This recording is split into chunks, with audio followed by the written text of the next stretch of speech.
Hey, what's up everyone, Morey Croson here, and today we're going to be going over how to throw a professional level deep ball, and we're going to start the video right now.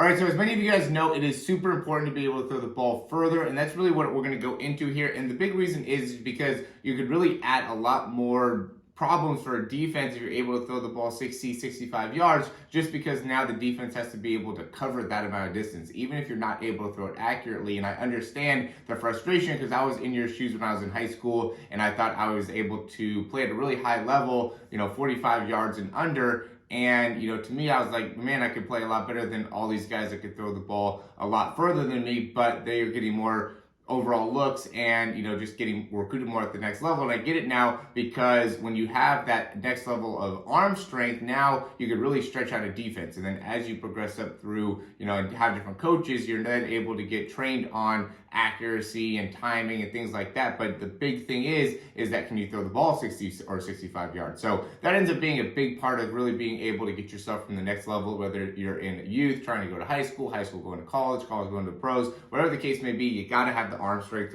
So we're going to go over really the deep ball here and what ends up being some of the key mistakes that I see that are really causing issues for quarterbacks to be able to get the ball to go further. Okay, the first thing is going to be the longer step, right? So when you're taking this step here, it is going to be a longer step out in front. Okay, and because you're going to take a little bit longer step, this additional time could take somewhere between 0.05 to an additional tenth of a second. Okay, which is, again, that's normal, right? When you take this step, though, we do want to go towards the target.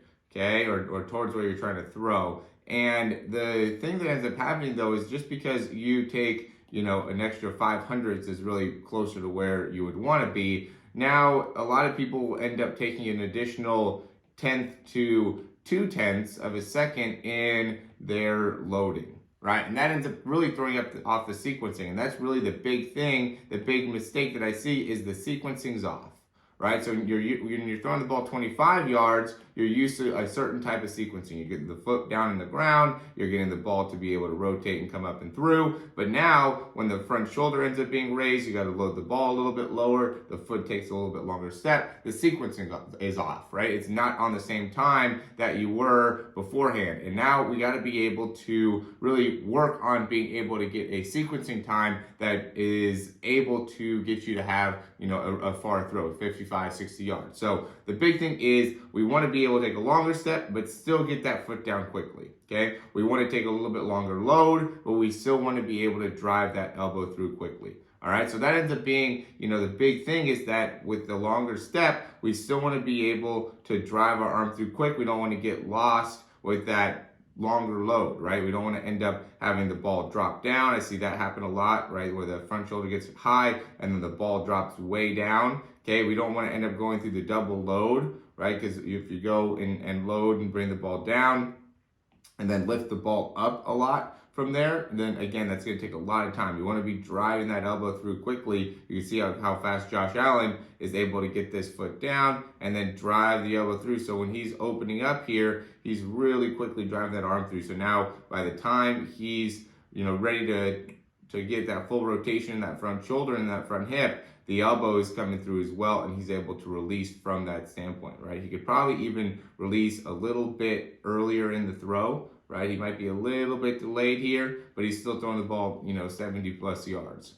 I'm going to quickly interrupt this video just to say if you like the information, go ahead and click that thumbs up, subscribe down below, and we're going to hop right back in the video. And I would watch this from the side, right? Watch this from the side, watch it from the back. Make sure that you're getting that foot down. You're rotating first through the hips, then you're rotating through the spine. You're keeping your weight back at this point to then be able to drive that elbow through and make sure that everything is opening up simultaneously and that you're getting that elbow through right after you're opening up. You don't want to end up really, I see this a lot, where they land and immediately open up this front shoulder, okay? And that really ends up making a big impact on your ability to generate a lot of force in this whole kind of trunk arm area, right? Doesn't take away as much on the lower body. You can still create a lot of lower body activation, but you can see how he's loaded and see how his weight is back right now. Even though the front foot's in the ground, he's got a lot of weight back. I see a lot of guys that when they take this step, they're already over here where their head is like almost over their front foot at this point, which is going to have a big impact on the ability to transfer all your weight onto that front leg.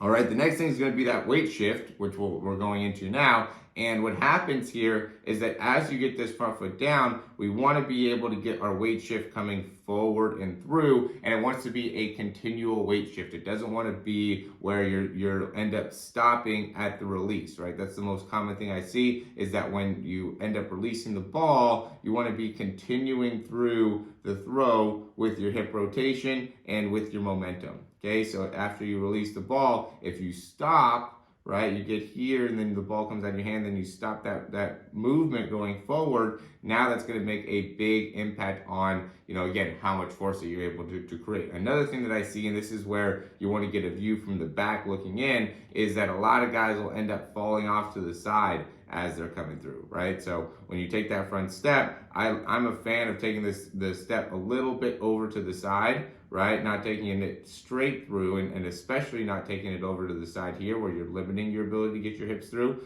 but taking it enough to the side to make it so you have plenty of hip rotation and good control. The issue with taking the step a little bit over to the side is it does put you at a susceptible position where you can end up kind of leaning over with the spine. So now we're not getting forward motion going through, we're getting lateral bend, and now you put a lot of force on the spine, and that really has a big impact on how well you can transition your weight forward through the throw and how much you're going to end up using your lower body, right? When you end up leaning over to the side, you really end up using a lot more of your back and the momentum of your body leaning to the side, where you want to be getting your weight to move continually forward during the throw.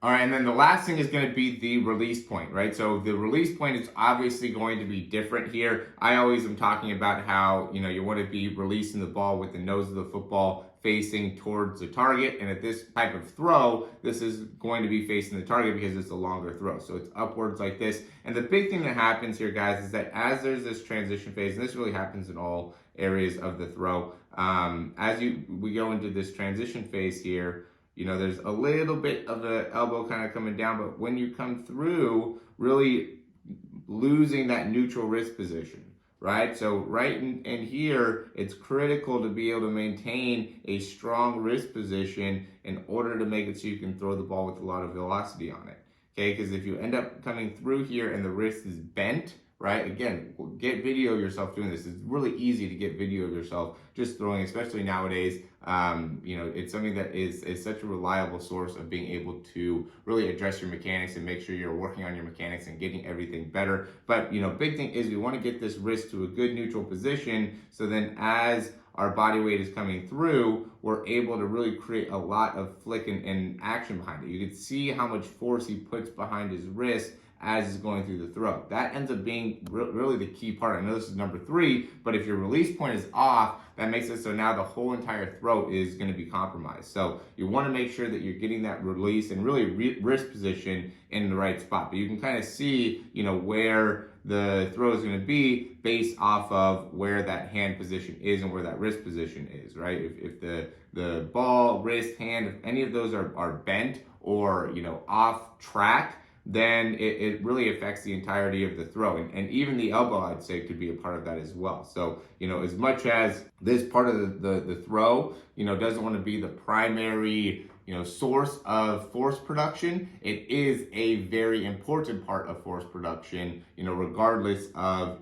how much we want to kind of take away from this part of the throw. And what I mean by that is we just don't want to be over stressing, our wrists, our elbows, or things like that. That's going to end up not being a sustainable part of throwing the ball far, but it is something that we need to be able to sync up with our body, right? If we're creating all this force in the lower body and then not able to sync it up with the upper body, which is probably the most common mistake that I see, then you're just not going to be able to throw the ball with the same amount of force and velocity, right? And that's really the main reason why I like to do these videos, guys, and really provide value for quarterbacks, quarterback coaches, even dads that are trying to help out their quarterbacks, is because I think there's a lot that could be seen within the wrist and how the release point is during the throw. And once you could really slow it down and see what's going on from that wrist position, it really makes a big impact on the ability to, throw the ball with more velocity, more accuracy, more power, more distance. Everything ends up being able to improve when you can really get a good sense of what's going on within the wrist and be able to create some drills and some exercises to make it so you're able to really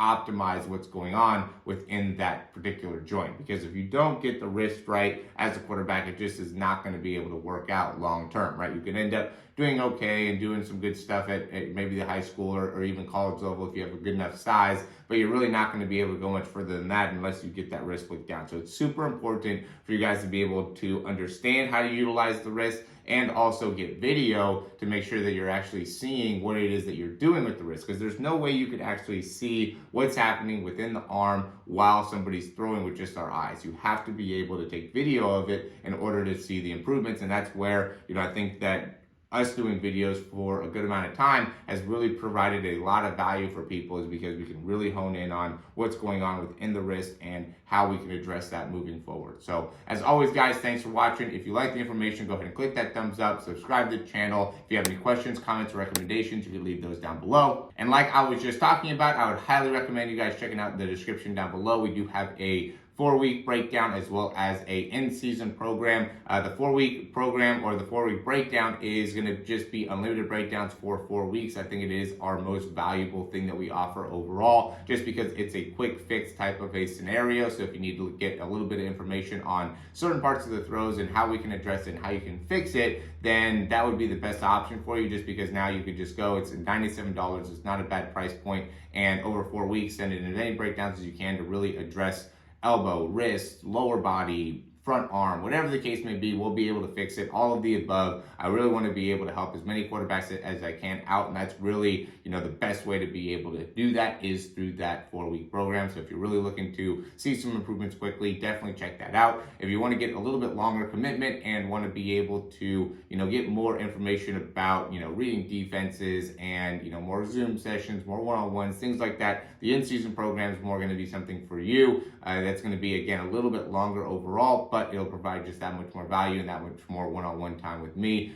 which I think is obviously very valuable in itself. So check those out in the descriptions down below. And again, if you like the information, like the video, click that thumbs up, subscribe. That really helps us out a ton. Thanks for watching, and we'll talk to you soon.